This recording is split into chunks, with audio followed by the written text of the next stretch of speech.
How to replace your laptop RAM and your hard drive is very easy. Remove your battery anytime you want to work on your PC. So that is the RAM. He wants to replace the RAM. This is the hard drive. You see it.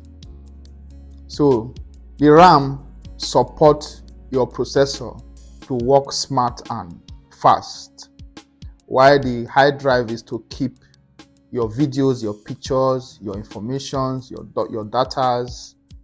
So the RAM and the hard drive, they have their different assignments. Share this video to be of help to somebody. You see, it's very simple. It's done, and the PC is back to life. So that's how to upgrade your RAM and your hard drive. Very simple.